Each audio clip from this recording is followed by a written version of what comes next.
ক্ষেত্রে আমরা সবচেয়ে ভয়াবহ মানবিক বিপর্যয় প্রত্যক্ষ করছি। আমরা দীর্ঘদিন ধরেই যুক্তি দিয়ে আসছি, ইসরায়েলের উচিত তার পথ পরিবর্তন করা। ডেনমার্ক মনে করে গাজার সহিংসতা রোধে ইসরায়েলকে চাপ দিতে পদক্ষেপ নেওয়া প্রয়োজন।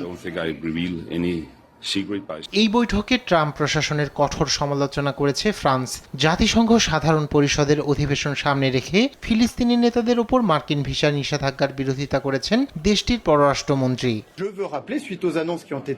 জাতিসংঘ একটি নিরপেক্ষ স্থান, এটি শান্তির জন্য কাজ করে, যেখানে সংঘাতের সমাধান করা হয়। তাই আমি মনে করি আগামী মাসে নিউ ইয়র্কে অনুষ্ঠেয় জাতিসংঘের সাধারণ পরিষদের অধিবেশনে যোগদানে কোনো বাধা থাকা উচিত নয়।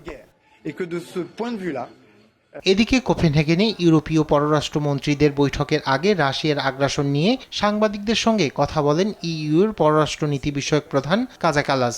এ সময় তিনি জানান, ক্ষতিপূরণ না দিলে ফ্রিজ হওয়া সম্পদ ফেরত পাবে না রাশিয়া।